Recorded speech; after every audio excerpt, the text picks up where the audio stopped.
স্নেহের ছাত্ররা, আমি তোমাদের এখন ক্লাস 5-এর বিবিধ প্রশ্নমালা 6 এই যে চ্যাপ্টারটা, সেই চ্যাপ্টারে কিছু অঙ্ক করছি। কারণ এখানে অনেক অঙ্ক আছে, সব অঙ্ক করে দেওয়া তো সম্ভব না। আমি বেছে বেছে তোমাদের যেগুলো কঠিন, তোমাদের বুঝতে অসুবিধা হবে, সেই অঙ্কগুলো করছি। এরপরও যদি তোমাদের কোনো অঙ্ক বুঝতে না পারো, তাহলে তোমরা যদি সেটাকে আমাকে কমেন্ট বক্সে লিখে জানাও, আমি অবশ্যই তোমাদের সেই অঙ্কগুলো করে দেবো। তো যাই হোক, দেখো, প্রথম কথা হচ্ছে এই চ্যাপ্টারটার নাম হয়েছে বিবিধ প্রশ্নমালা। এই বিবিধ প্রশ্নমালা কেন বলছে? কারণ এখানে কিন্তু কোনো একটা নির্দিষ্ট নিয়মের অঙ্ক নেই, এখানে বিভিন্ন নিয়মের অঙ্ক রয়েছে, সেই কারণে নাম হয়েছে বিবিধ প্রশ্নমালা। তো চলো আমরা এক এক করে অঙ্ক করতে শুরু করি। আমরা প্রথমে যে অঙ্কটা করছি সেটা হচ্ছে 3-এর দাগের অঙ্কটা। বলছে দুটি সংখ্যার গুণফল 30,072, একটি সংখ্যার দ্বিগুণ 168, অন্য সংখ্যাটি নির্ণয় করো। তাহলে আমরা ধরি, ধরার দরকার নেই, সংখ্যাটির একটি সংখ্যার দ্বিগুণ, একটি সংখ্যার দ্বিগুণ বলেছে 168, অর্থাৎ সংখ্যাটি কত? তাহলে এর অর্ধেক হবে, সংখ্যাটি 168/2 সমান হচ্ছে 84। তাহলে একটি সংখ্যা এত, সংখ্যা দুটির গুণফল তোমাকে দেওয়া আছে, সেটা লেখো। সংখ্যা দুটির গুণফল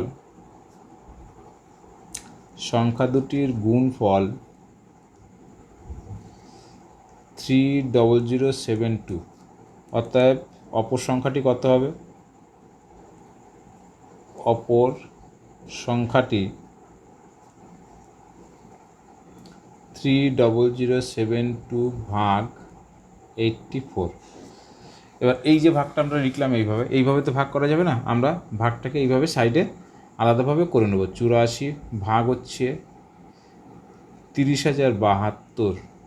তাহলে প্রথমে আমার 30-এর মধ্যে যায় না, আমরা আরেকটা সংখ্যা ধরলাম 0, তার 300-300-র মধ্যে 3 বার যাচ্ছে, 3 4 12, 2 হাতে 1, 3 8 24, 25, বিয়োগ করলে 2 আছে কত হলে 10 হবে, 8 হাতে 1, 5 আর 1 6 আছে কত হলে 10 হবে, 4 হাতে 1, 2 1 3, নামিয়ে আনলাম। পরের 7, 7-এর মধ্যে কয়বার যাবে?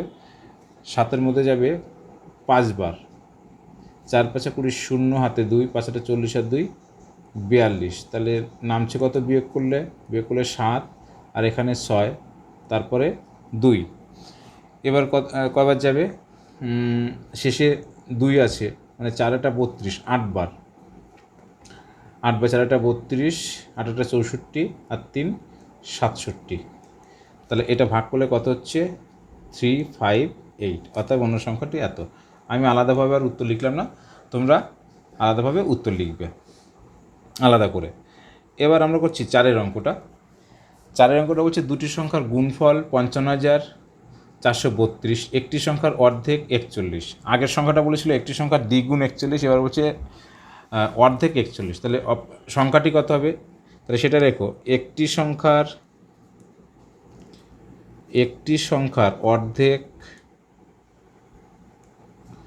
41, অর্থাৎ সংখ্যাটি 41 × 2 সমান 82। সংখ্যা দুটির গুণফল, সংখ্যা দুটির গুণফল 55432, অর্থাৎ অন্য সংখ্যাটি, গুণফলকে একটি সংখ্যা দিয়ে ভাগ করলে পরে আমরা অন্য সংখ্যাটি পাবো 55432/82। এটাকে সেই আলাদাভাবে তোমাকে ভাগ করে নিতে হবে, কত হবে সেটা দেখতে হবে। আমরা এখানে যদি আলাদাভাবে ভাগ করি, 84/55432, প্রথমে যাবে কয়বার?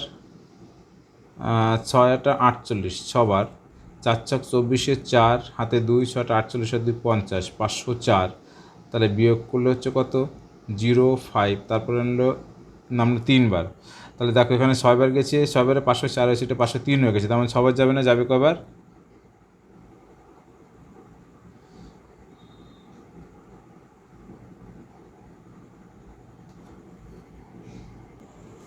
দেখো এই ভাগটা একটুখানি গণ্ডগোল হয়ে যাচ্ছিলো, এখানটায় আমি 84 লিখে ফেলেছিলাম, ভাগ করতে হবে 82 দিয়ে। তাহলে 82 দিয়ে যদি 554কে ভাগ করি তাহলে 6 বাই যাচ্ছে, সবার গেলে পরে 6 দুগুণে 12, 2 হাতে 1, 6 48, 49, বিয়োগ করলে থাকছে 2 আছে কতলে 4 হবে 2, হাতে কিছু নেই, 9 আছে কতলে 15 হবে 6, 5 × 5 মিলে গেল। আমরা পরে 3কে নামালাম, 3 যাবে 7 বার, 7 দুগুণে 14, 4 হাতে 1, 7 7 আর 56 আর 1 57, বিয়োগ করলে পরে কত হচ্ছে 4 আছে কতলি 13 হবে, 9 আর 4 13, হাতে 1, 7 আর 1 8 আছে কতলি 12 হবে, 4 5 আর 1 6, 6 মিলে গেল, নামলো 2।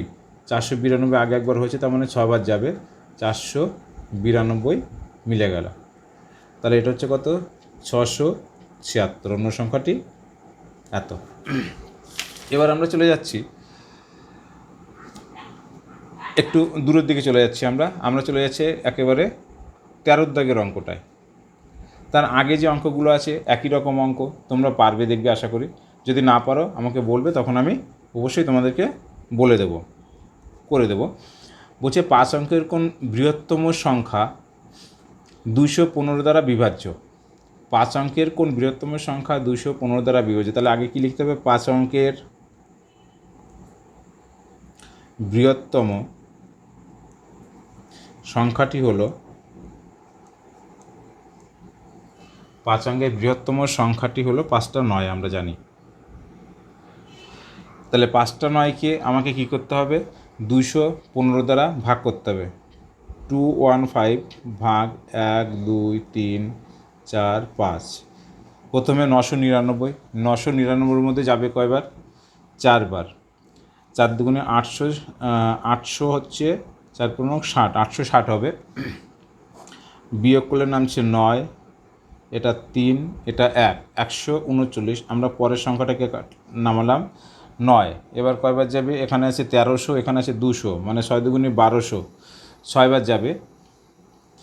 6 বার গেলে 5 × 30, 0 হাতে 3, 6 × 6 3 9, 6 দুগুণে 12, 1290 হলো।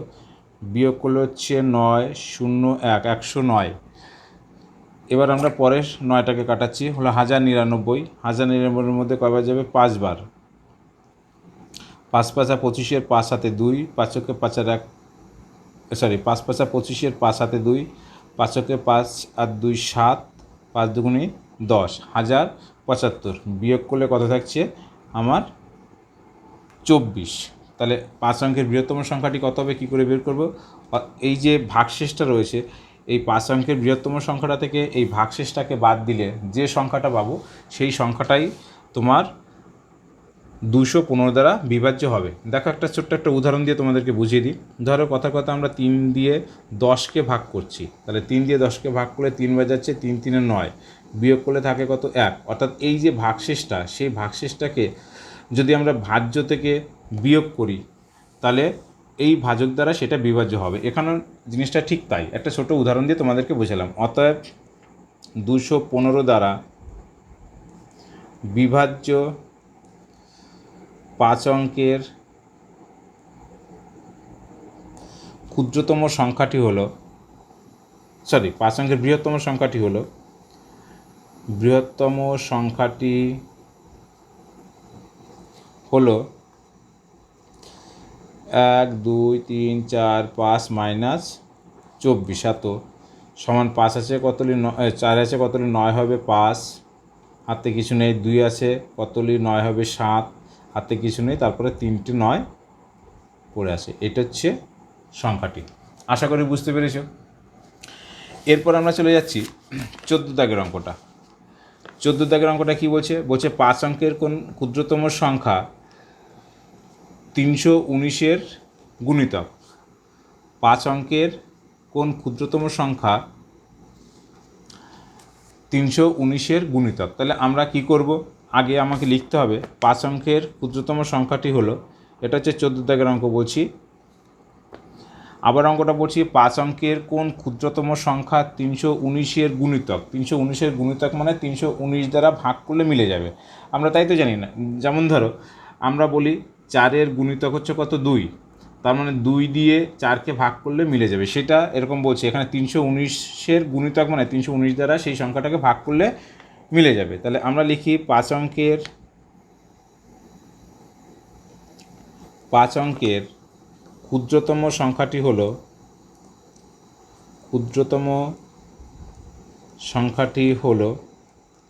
1-এর পরে 4টে 0। এবার কী করতে হবে, এই সংখ্যাটাকে 319 দিয়ে ভাগ করতে হবে। এখানে কিছু লেখার নেই, আমরা সরাসরি ভাগ করব। এটা ভাগ করলে প্রথমে যাবে কতবার, এখানে 100-র মধ্যে যায় না, আর একটা সংখ্যা নিলাম 1000 হলো, 1000-এর মধ্যে যাবে 3 বার। 3 নং 87 7, হাতে 2, 3 অক্ষে 3 আর 2 5, হাতে কিছু নেই, 3 3 9, 957। বিয়োগ করলে আমার থাকে হচ্ছে 3, 5 আর 1 6, 4 43, 1 0 নামলো, একবার যাচ্ছে 319 হলো। বিয়োগ করলে কত হচ্ছে, 9 আছে কত হলো, 10 হবে, 1 হাতে 1, 1 আর 1 2, 1 1, 111 তোমার অবশিষ্ট থাকছে। তার মানে এই সংখ্যাটা থেকে, এই 10,000 থেকে অর্থাৎ 5 অঙ্কের ক্ষুদ্রতম সংখ্যা থেকে যদি আমরা 111 বিয়োগ করি, তাহলে সেই সংখ্যাটা 319 দ্বারা বিভাজ্য হবে। কিন্তু যখনই এই ক্ষুদ্রতম সংখ্যাটি থেকে এই সংখ্যাটা বিয়োগ করব, তখন কিন্তু সে আর 5 অঙ্কের থাকবে না, সে 4 অঙ্কে চলে আসবে। কিন্তু আমাকে বের করতে বলছে 5 অঙ্কের সংখ্যা, তেমন বুঝতে পারছি আমরা সংখ্যাটা নিশ্চয়ই এই 10,000-এর থেকে বড় হবে, 10,000-এর কম হবে না। আবার রিপিট করছি, যদি এই সংখ্যাটা থেকে 111 বিয়োগ করি, সেই সংখ্যাটা 319 দ্বারা বিভাজ্য হবে। কিন্তু যখনই এই সংখ্যাটা দিয়ে আমরা এই 111 বিয়োগ করব, তখনই কিন্তু সংখ্যাটা চলে আসবে 4 অঙ্কের। তাহলে আমাকে তো বের করতে বলছে 5 অঙ্কের, তাহলে 5 অঙ্কের সংখ্যা তো হলো না, তাহলে সেই 5 অঙ্কের সংখ্যাটা নিশ্চয়ই এই সংখ্যাটা থেকে কী হবে, বড় হবে। আমাকে সেই সংখ্যাটা বের করতে হবে। অতএব নির্ণয় সংখ্যাটি হলো 2 3 4 প্লাস 319 মাইনাস ভাগশেষ। এটা করলে 1-এর পরে 4টে 0 প্লাস 802, তার মানে 10208। এটা হচ্ছে তোমার নির্ণয় 5 অঙ্কের ক্ষুদ্রতম সংখ্যাটি, যেটা 319 দ্বারা বিভাজ্য। এটা আমি করলাম 14 অঙ্কটা। এরপর আমি করছি তোমাদের 16 অঙ্কটা। 16 অঙ্কটা কী বলছে, 2000 এবং 3000-এর মধ্যবর্তী কোন সংখ্যা 237 দ্বারা বিভাজ্য। দেখো এখানে অ্যাকচুয়ালি কোন সংখ্যা বলাটা ভুল হয়েছে, এখানে কোন সংখ্যা বলা উচিত ছিল, কারণ একটা সংখ্যা কিন্তু এই 2000 থেকে 3000-এর মধ্যে একটা সংখ্যা কিন্তু 237 দ্বারা বিভাজ্য হবে না, একের বেশি সংখ্যা বিভাজ্য হবে। আমাকে সেই সবকটা সংখ্যাই বের করতে বলছে। তাই এখানে কোন সংখ্যা মানে কোন কথাটা আমরা একটার ক্ষেত্রে ব্যবহার করি, এখানে হওয়া উচিত ছিল কোন সংখ্যা 237 দ্বারা বিভাজ্য। তো আমরা এটা করার জন্য প্রথমে কাজটা করব যে 237 দ্বারা 2000-এর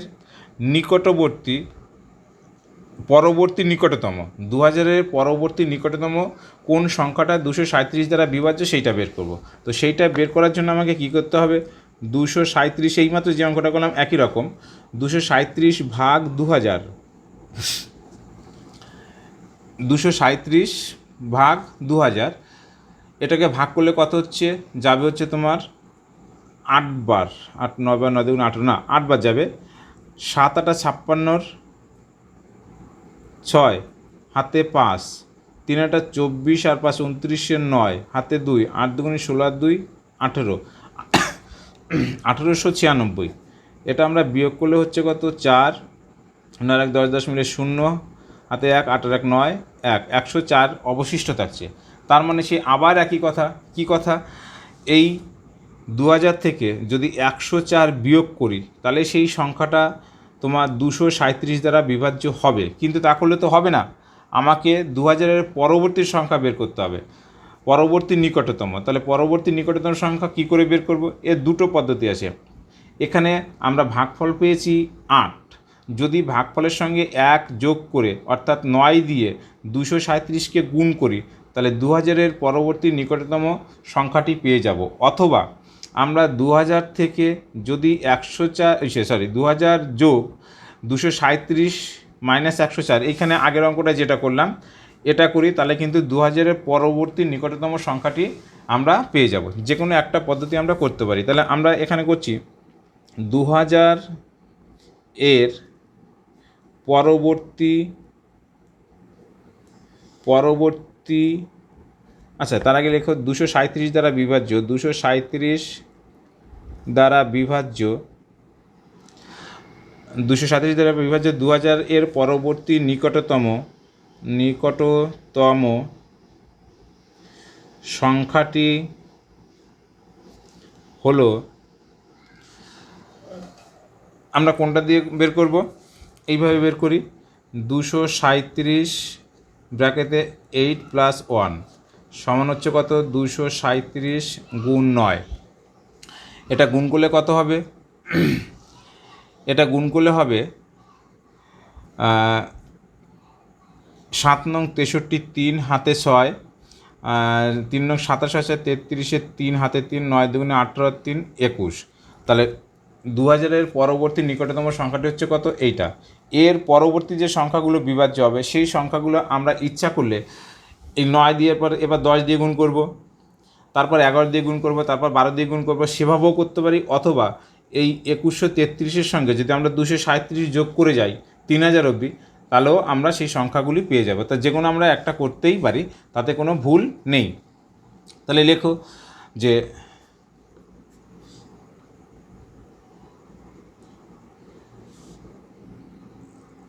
237 দ্বারা বিভাজ্য এত এর পরবর্তী সংখ্যাটি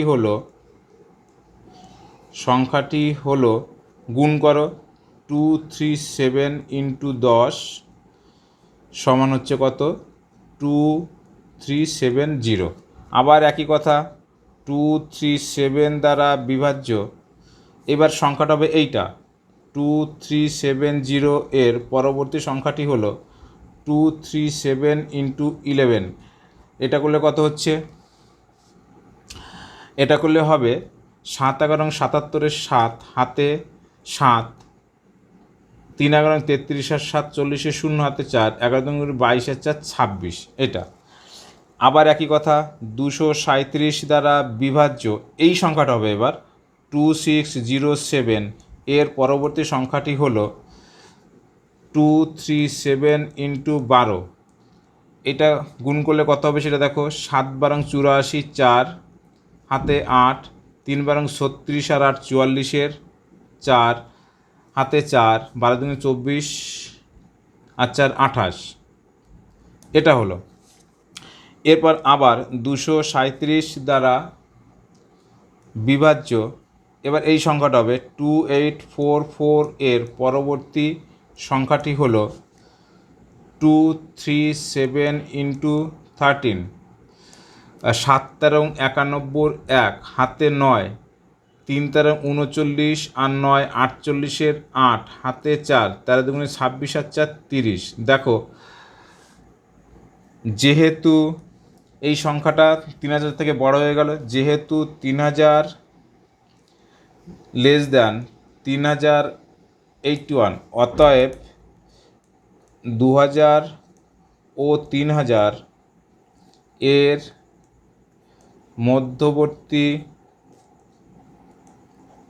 মধ্যবর্তী সংখ্যাগুলি হলো প্রথম সংখ্যাটা কত বেরিয়েছিলে?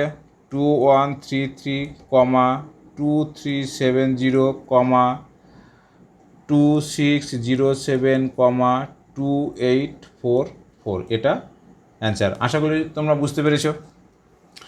এবার 16-র পরে আমি চলে যাচ্ছি তোমার 18 দাগের অঙ্কটা। 18 দাগের অঙ্কটা কী বলছে? 18 দাগের অঙ্কটা বলেছে, ক খ ও গয়ের মধ্যে 1200 টাকা এরূপে ভাগ করিয়া দাও যেন ক ক্ষয়ের দ্বিগুণ এবং গ ক্ষয়ের 3 গুণ পায়। তাই কী পাচ্ছে? আবার শোনো ভালো করে, ক ক্ষয়ের দ্বিগুণ মানে খ যে টাকাটা পাচ্ছে তার দ্বিগুণ পাচ্ছে ক, এবং গ পাচ্ছে ক্ষয়ের 3 গুণ। তাহলে এইখানটায় আমার সব থেকে কম পাচ্ছে কে? এখানে সব থেকে কম পাচ্ছে খ। আমরা খটাকে, সেই জন্য খটাকে ধরবো, খটাকে ধরে আমরা অঙ্কটাকে করব। আমরা ধরি, আচ্ছা আর একটা কথা তোমাদেরকে বলি, আমি তোমাদেরকে এক্স ধরে অঙ্কগুলো করাচ্ছি, এক একটা অঙ্ক এক এক নিয়মে, তো আমি সেখানটায় যে অঙ্কগুলোতে যেভাবে করলে সুবিধা হয় আমি সেইভাবে করছি। তোমাদের এক্স ধরে করলে তোমরা করতে পারো, যারা এক্স ধরে করতে পারবে তাতে সমস্যা কিছু নেই, এবং পরবর্তীকালে আমাদের কিন্তু এই এক্স ধরেই অঙ্ক করতে হবে। শুধু তাই না, বীজগণিতের ক্ষেত্রে সরাসরি এক্স ধরে করতে হবে। পাটিগণিতের অঙ্ক আছে যেগুলো এক্স ধরে করলে তুলনামূলকভাবে অনেক সহজ হয়, তাই আস্তে আস্তে আমরা এক্স ধরে অঙ্ক করা শিখব। এই এক্স ধরতে গেলে দেখতে হবে যে কোনটাকে ধরলে আমার সুবিধা হবে। এখানে দেখো কয়ের সঙ্গে ক্ষয়ের সম্পর্ক রয়েছে, আবার গয়ের সঙ্গে ক্ষয়ের সম্পর্ক রয়েছে। তাহলে আমরা খটাকে যদি ধরি তাহলে আমরা কয়েরটাও পেয়ে যাব, গয়েরটাও পেয়ে যাব, সেই কারণে আমরা ক্ষয়েরটাকে ধরবো। ধরি খ পায় এক্স টাকা, তাহলে অতএব ক কত পাবে, ক পায় 2x টাকা দ্বিগুণ বলেছে, এবং গ পায় ক্ষয়ের 3 গুণ, গ পায় 3x টাকা। এই যে তিনটে টাকা, এই তিনটে টাকা যোগফল কত, 1200 টাকা। তাহলে প্রশ্নানুসারে কয়ের টাকা প্লাস ক্ষয়ের টাকা প্লাস গয়ের টাকা, এটা সমান হচ্ছে কত, 1200। আবার বলছি, তোমাদের কাছে প্রথম তো তোমাদের কাছে একটু কঠিন লাগতে পারে, আমি সেই কারণে প্রত্যেকটা জিনিস বারবার রিপিট করছি। যখন এক্স ধরে অঙ্ক করব, প্রশ্নানুসারে কথাটা মানেটা কি, এই প্রশ্নানুসারে কথাটা কেন লিখলাম, এই প্রশ্নানুসারে না লিখে আমরা শর্তানুসারে কথাটা লিখতে পারি। শর্তানুসারে এই কথাটা মানে হচ্ছে প্রশ্নে যা দেওয়া আছে সেই অনুসারে আমরা এই লাইনটা লিখছি। শর্তানুসারে মানে সেই একই কথা, প্রশ্নে যে শর্ত দেওয়া রয়েছে সেই অনুসারে আমি এই লাইনটা লিখছি, সেই কারণে আমরা এখানে প্রশ্নানুসারে বা শর্তানুসারে লিখে কমা দিয়ে এটাকে নিচে লিখব। এই যে এখানে লিখলাম, দেখো আমরা এই পাশের এই তিনটে যোগফল হচ্ছে ক খ গ কত টাকা পাচ্ছে সেটা সমান, আমাকে ওরা তিনজনে কত পাচ্ছে সেটা দেওয়া আছে, তার মানে এই দুটো মান কী হবে, সমান হবে। সেই কারণে আমরা কি করছি, মাঝে সমান চিহ্ন দিয়েছি। এইভাবে কোনো জিনিসকে প্রকাশ করাকে বলা হয় সমীকরণ গঠন। তোমরা পরবর্তী ক্লাসে গিয়ে এটা জানতে পারবে। এবার এটাকে কথা হচ্ছে সলভ করব কী করে, সমাধান করব কী করে, এবং এখান থেকে কার মান বের করব। আমরা যেটাকে ধরছি চলরাশি, মানে অজানা, যে ক পায় এক্স টাকা, এই যে অজানা যে সংখ্যাটা, সেই সংখ্যাটার মান বের করব। সেটা বের করতে গেলে কি করতে হবে, আমরা এখানে 2x মানে দুটো এক্স, একটা এক্স, 3টে এক্স আর 3টে এক্স, 6টা এক্স, 6টা এক্স সমান হচ্ছে কত, 1200। এই 6টা এক্সের সঙ্গে গুণ অবস্থা রয়েছে, তাহলে ওই পাশে গেলে সেটা কি হয়ে যাবে, ও পাশে গেলে সেটা ভাগ হয়ে যায়, 1222 হয়, এটা কাটলে কত হচ্ছে, 200। এবার একটা জিনিস তোমরা জেনে রাখো, এই যে আমরা সমান চিহ্নের এই 6টা এই পাশে গুণ ছিল, এ পাশে ভাগ করলাম, এরকমভাবে সমান চিহ্নর এ পাশের কোনো সংখ্যা ওই পাশে নিতে গেলে পারে, যদি যোগ থাকে তাহলে ও পাশে গেলে সেটা বিয়োগ হয়ে যায়, যদি এ পাশে বিয়োগ থাকে সংখ্যাটার আগে তাহলে ও পাশে গেলে সেটা কী হয়ে যাবে, যোগ হয়ে যাবে, যদি এই পাশে গুণ থাকে তাহলে ওই পাশে গিয়ে সেটা কী হয়ে যাবে, ভাগ হয়ে যাবে, যদি এ পাশে ভাগ অবস্থায় থাকে তাহলে ও পাশে ওটা গিয়ে উপরে গিয়ে গুণ হয়ে যাবে। এটা নিয়মটা জানতে হবে তোমাদের, আস্তে আস্তে যখন আমরা অঙ্ক করছি তোমরা সেটা শিখতে পারবে। তাহলে আমরা এক্স সমান কত পেয়েছি, এক্স সমান পেয়েছি 200 টাকা, তাহলে 200, এখানে কিন্তু কোনো একক বসবে না। অতএব আমরা এক্সটা কার মান ধরেছিলাম, ক্ষয়ের মান, অতএব খ পায় 200 টাকা, ওই যে এক্সের মান বেরিয়ে গেছে, তাহলে ক কত পাবে, ক পায় 2 ইন্টু 200 টাকা সমান 400 টাকা, আর গ পায় কত, গ পায় তোমার 3 ইন্টু 200 টাকা সমান হচ্ছে 600 টাকা। দেখো এই তিনটে যোগফল তোমার ওই 1200, 6 আর 4 10 আর 2 12, 1200, এইটা হচ্ছে অ্যান্সার। এটা হচ্ছে 18 দাগের অঙ্কটা আমরা করলাম। 18 দাগের পরে আমরা চলে যাচ্ছে 20 দাগের অঙ্কটায়।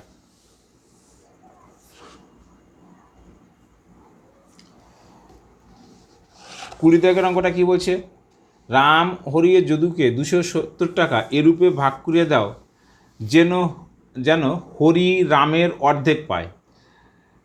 অর্থাৎ রাম যে টাকাটা পাবে হরি তার অর্ধেক পাবে, হরি কম পাচ্ছে, রাম বেশি পাচ্ছে, বেশ ভালো কথা।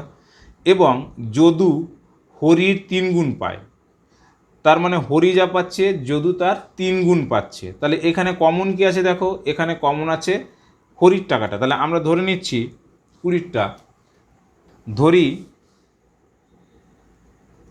হরি পায় এক্স টাকা। হরির সঙ্গে রামের কি সম্পর্ক আছে, বলছে হরি রামের অর্ধেক পায়। আমরা এটাকে যদি উল্টোভাবে ভাবি, তার মানে রাম হরির দ্বিগুণ পায়। ভালো করে বোঝো কি বলছে, হরি রামের, রাম যে টাকাটা পাবে তার অর্ধেক পাচ্ছে হচ্ছে হরি, হরি অর্ধেক পাচ্ছে। তার মানে হরি যা পাচ্ছে তার দ্বিগুণ পাচ্ছে রাম। তাহলে রাম পাবে কত, রাম পায় 2x টাকা আমরা লিখতে পারি। এবং যদু কত টাকা পাবে, যদু বলছে হরির 3 গুণ, অতএব এবং যদু পায় হরির 3 গুণ মানে 3x টাকা। এই যে তিনজনের টাকা, এই তিনজনের যে টাকাটা পেলো আর কি, এই তিনটের যোগফল সমান হচ্ছে কত, 270 টাকা। তাহলে সেখানে আমরা কি লিখতে পারি বলেছি, শর্তানুসারে বা প্রশ্নানুসারে যেটাই লিখি না কেন, শর্তানুসারে এই তিনজনের টাকার যোগফল, প্রাপ্য টাকার যোগফল সমান হচ্ছে কত, 270 টাকা, তাদের মধ্যে ভাগ করেছে, তার মানে এটা সমান হবে। যোগ করলে কত হচ্ছে, বা একটা এক্স আর এখানে 2টো এক্স, এখানে 3টে এক্স, মানে 3টে আর 2টো 5টা এক্স আর একটা এক্স 6টা এক্স, 6x ইকুয়াল টু 270। অতএব এক্স ইকুয়াল টু, এখানে বা অর লেখে, আর যখন আমরা এক্সের মানটা শুধু এক্স লিখে দিচ্ছি তখন সেখানে বা অর লেখে না, সেখানে কি লিখতে হয়, অতএব এক্স সমান 270/6। এটা কাটাকাটি করলে 4 ছক 24, আর হচ্ছে তোমার 3 30, 5 ছক 30, তার মানে 45। তাহলে হরি কত পেলো, অতএব এক্সটা করে ধরেছিলাম কার মান, এক্সটা ধরেছিলাম হরি পায়। তাহলে হরি পায় 45 টাকা, রাম পায় 2x, মানে 2 ইন্টু এক্সের যে মানটা 45 সেই টাকাটা সমান 90 টাকা। আর যদু পায় হরির 3 গুণ মানে 3x, তার মানে 3 ইন্টু 45 টাকা, 3 5 15, 5 হাতে 1, 3 4 12 আর 1 13, এত টাকা। এই তিনটে টাকা যোগ করলে কিন্তু আমার 270 টাকার সঙ্গে সমান হবে। এটা হচ্ছে তোমাদের অ্যান্সার। তো আমি এই ভিডিওতে এই 20 দাগের অঙ্ক অবধি শেষ করলাম। আমি পরবর্তী ভিডিওতে তার পরবর্তী যে অঙ্কগুলো আছে সেইগুলো করে দেব। যদি ভিডিওটি তোমাদের ভালো লাগে, অর্থাৎ অঙ্কগুলো যদি তোমরা বুঝতে পারো, ভালো লাগে, তাহলে অবশ্যই চ্যানেলটিকে তোমরা সাবস্ক্রাইব করে দেবে নতুন নতুন ভিডিও পাওয়ার জন্য, এবং চ্যানেলটিকে লাইক করে দেবে। ভিডিওগুলোকে যতটা সম্ভব বন্ধুদের মধ্যে শেয়ার করে দেওয়ার চেষ্টা করবে বা করবে।